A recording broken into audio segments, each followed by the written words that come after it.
Bizde hazır zor problema bilim беру системада татар тілі кеме бара. Ол процесс инде 100 yılga yakın бара. 90 yıllarga карасаң, анда татарлар 100%га yakın татар тілінде мектепте, медреселерде укыйдылар. Hem 70-80 yıllarga келгеч татар тілі білім системасыдан әйттерге яры көп чыгарылды. Ничек, анда бик күп эш керекмейді. Бірінші, қачан татарлар, руслар да, татарлар да ауылдардан шәһәрләргә Советский Союз вакытында күчә башладылар. Шәһәрләрдә татар телендә укый торган мәктәпләрне ачмыйдылар. Күбесе мәктәпләр ачылган, яңа мәктәпләр алар укытайдылар рус телендә. Икенче сәбәп. Без чагыштырсак Грузия белән, Прибалтика белән, Узбекистан белән, анда шундый проблемалар әзрәк иде. Ни өчен? Аларныкы грузин телендә, үзбәк телендә, әрмән телендә югары уку белем йортларында укытайдылар. Татарстанда, Башкортстанда һәм РСФСРда рус телендә генә укытайдылар. Хәзер ничек шул проблеманы безгә тишәргә? Ни өчен аны безгә тишәргә кирәк? Шул проблеманы тишмәсәк, бездә бер качан да татар гимназиялары ачылмый, анда конкурс булмый. Ата-аналар, алар җиңел юлны сайлыйлар да, рус телендә укыталар. Ни өчен? Балага кирәк югары белем алырга, югары белем рус телендә генә, бала рус телендә мәктәптә укысын. И хәзерге вакытта тагын бер юл таптылар, кайсы белән милли телләрне мәктәптән азнар кырып чыгарырга, ул имтиханнарны рус телендә генә ягъни үткәрергә. Советский Союзда ярый имтиханнарны институтка кергәндә татар телендә, башкорт телендә берергә. Нинди концепцияны мин тәкъдим итәргә? Икенче слайдны күрсәтегез, зинһар. Хәзерге вакытта милли университетны ярый ачырга ике формада. Беренче форма ул теге классический форма. Айрым бина, айрым факультетлар, ничек безнең теге ПФУ эшли, я КХТ, я КАИ. Шул формада без милли университетны ачсак, бездә анда нинди булгалы проблемалар. Без зур университетны кая укыйлар 15-25 мең студентлар ача алмабыз хәзер. Ни өчен? Бездә студентлар җыелмый, бездә укучылар җыелмый, бездә шунча бина, акча, бюджет булмый. Шуның өчен шул формада без милли университетны ачсак, бездә булыр кечкенә генә гуманитарный я үзгә төрле университет кая укыр 1000 кеше, 2000 кеше иң күбесе. И шул ук якта бер кешегә бик күп акча китә, бюджеты зур булыр. Мин тәкъдим итәм үзгә форманы. Шул формада нинди айырмасы? Кирәкме айрым милли университетны ясарга? Айрым биналар төзергә? Кирәк татар телен кертергә вузларга кая хәзер рус телендә укыталар? Шул формада рус теле дә бит югары белем йортларына керде. 150-200 ел элек рус телендә Россиядә югары университетларда укытмыйдылар. Укытайдылар француз, алман телендә, латин телендә. Ломоносов вакытында гына рус теле керә башлады университетларга. И шул вот 200 елда ул керде. Безгә дә шул форма белән кирәк татар телен кертергә. Ни өчен? Хәзерге вакытта рус телендә университетлар эшлиләр. Нигез безнеке бар. Шул бюджет, шул университетларныкы, федеральный бюджеты аларныкы бар. Шул университетларга татар телен кертсәк, безгә кечерәк бюджет белән ярый күбрәк кешене ике телдә, рус телендә һәм татар телендә укытырга. Киләсе сайтны күрсәтегез. Нинди мөмкинлек бирә шундый форма? Шул ачык университет, ул эшли башлый не бар университетлар белән кайсы бар бездә Казанда, Татарстанда, я Россиядә. Шул ук вакытта без башлый алабыз хәзерләргә тарихчыларны, табибларны, химикларны, төзүчеләрне кемнетлибез. Вот. И бездә шул специальностьлар, алар күбәя. Бердән ярый хәзерләргә 10 направление белән һәм башка. Тагын берне күрсәтегез. Нәрсә без тиеш шул университетта, шул ачык университетта күрсәтергә? Иң беренче безгә кирәк студентлар саны. Кайсылар укыйлар ике телдә. Шул студентлар алар төрле вузларда таралса, шул аларның саннары көбәя. Шул формада без инде Казанда укыттык. Хәзер дә шул формада университетларда эш дәвам итә. Ул безнең төзелеш университеты һәм бездә Михматта КФУда. Анда бар группалар, кайсында укыталар ике телдә, рус телендә һәм татар телендә. Шул эшне без Кыхтыйда үз вакытында алып бара идек. Нефтяной факультетта һәм компрессорный факультетта бар иде группалар, кайсылар укыйлар ике телдә. Бу форма бик уңышлы иде. Ни өчен? Без бер бюджетта, федеральный бюджетта, һәр факультетта һәр ел бер группаны хәзерләп чыгара идек. Хәзерге вакытта бу эшне шулай ук дәвам итәргә бик авыр. Ни өчен? Ул вакытта и хәзер дә шул строительный университетта бу эшне энтузиастлар эшләп баралар. Бу эшне кирәк дәүләт көче белән эшләп алып барырга. Нинди ярдәм кирәк безгә дәүләттән? Иң беренче безгә кирәк ярдәм студентларга. Студентлар кайсы хәзер көнне сайлыйлар ике телдә форманы, уку формасын, аларга авыррак булыр. Шуның өчен аларга кирәк ярдәм итәргә нинди ярдәм? Стипендия. Ул форма хәзер бар инде Михматта, студентлар кайсы ике телдә укый башладылар, аларга айрым стипендия түләләр. Ул бик дөрес. Ни өчен? Ул яшьләрне тарта шул ике формага. Икенче яктан безгә ярамы онытырга укытучылар турында. Хәзерге вакытта профессор кайсы 25 ел, 30 ел рус телендә лекцияларны укытты, өйдә балалары белән татар телендә сөйләшә, ул үз лекцияларны татар телендә укыганда анарга бик зур авырлык чыга. Үземә карыйм, өйдә мин татарча балалар белән сөйләшәм, лекцияларны хәзер татар теленә күчерә башласам, миңа кирәк ярты ел хәзерләнергә. Шуның өчен шул кешеләргә кем шул эшкә керер, аларга кирәк айрым надбавкалар.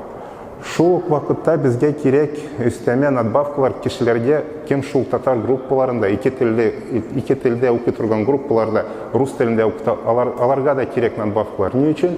Безгә кирәк бу группаларга иң яхшы белгечләрне тартырга, шу яхшы белгечләргә кирәк түләргә. Шуның өчен монда кирәк түләргә кешеләргә кем татар телендә укыта, кем шул группаларда рус телендә дә укыта. Айрым монда бар инде методический эш, шунарга да кирәк айрым бюджет. Тагын бер слайдны күрсәтегез. Нинди формада бу университет эшләргә тиеш? Бу университет үзенә студентларны кабул итми.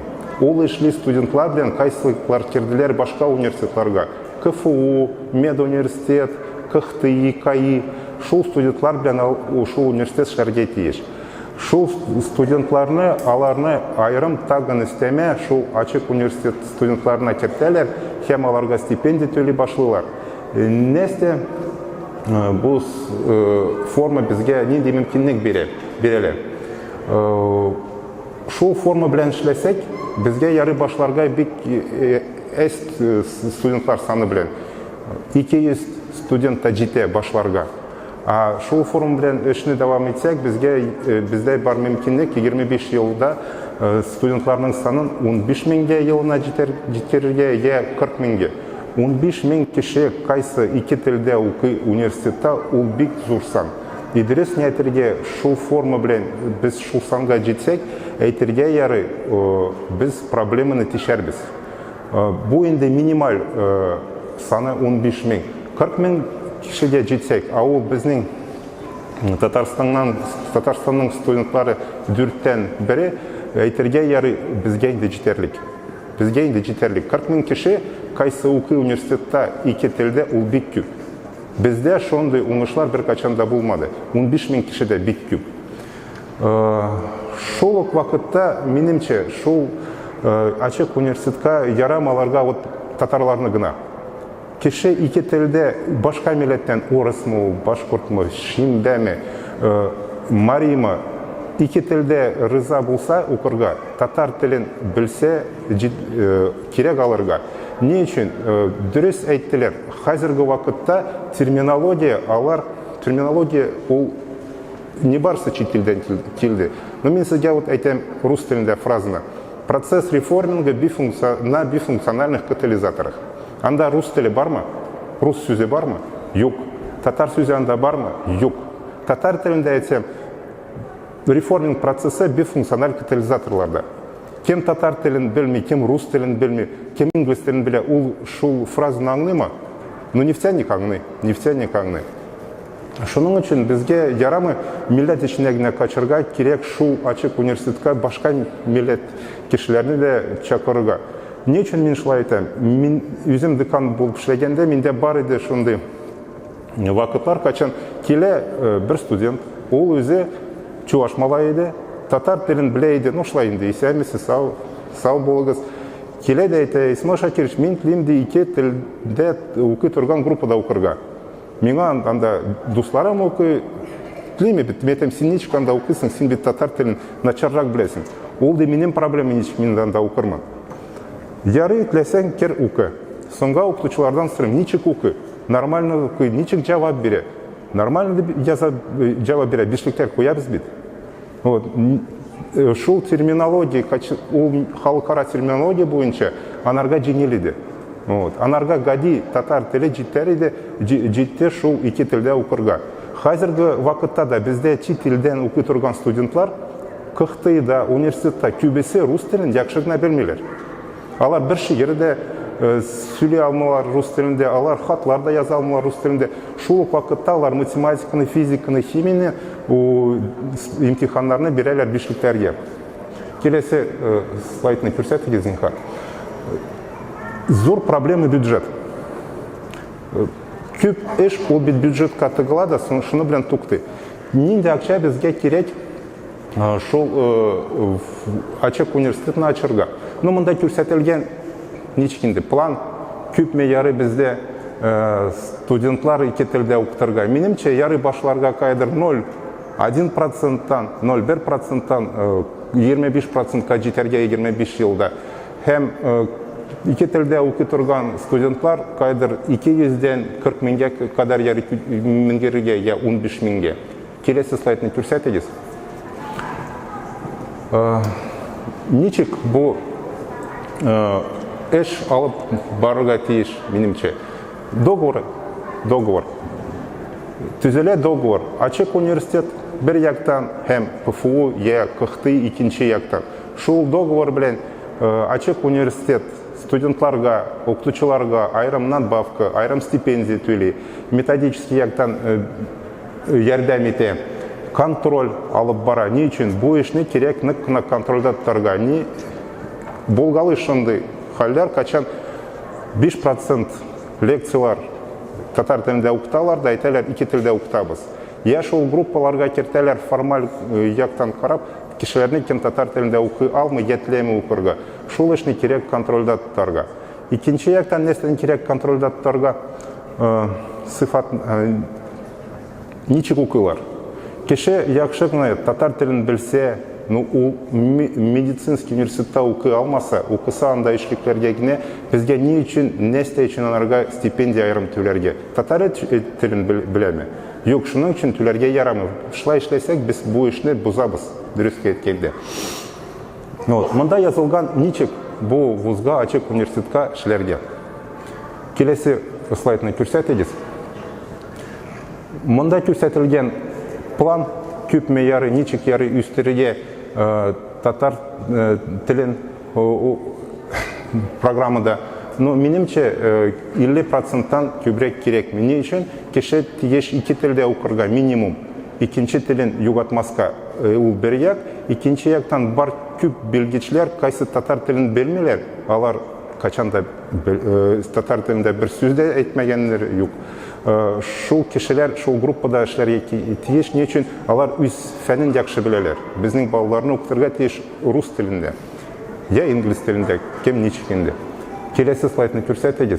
Мұнда yazылған вузлар кем білән ең бірінші керекшілерге келесі слайд. Икенче чиратта кем белән кирәк кешеләргә киләсе слайд. Шул формада без эшне мин бетерәм иде. Шул формада бу эшне эшли башласак, без күбрәк төрле специальность белән төрле белгечләрне хәзерли башлыйбыз. Кайдыр хәзерге вакытта без башлый алабыз 5-6 вуз белән эшли алабыз. 10-15 елдан кайдыр 25-30га кадәр җитәбез. Киләсе. Монда язган нинди кая шул бюджет тараларга тиеш. Киләсе слайд. И монда без санадык нинди акчага шул ачык университет чыга, аның чыгышы инде. Өстәмә стипендия, өстәмә надбавкалар. Киләсе слайд. Вот бу слайдта әйдәгез, туктыйбыз. Бер студентка хәзерге вакытта 130-180 мең елына бюджеттан түленә. Шул формада без эшли башласак, безнеке кайдыр 25 елдан өстәмә акча кайдыр 70-50 меңгә төшә бер студентка. Өстәмә республика бюджетыннан. Келесі слайд зинхар күрсәтегез. Вот монда күрсәтелгән 3 багана.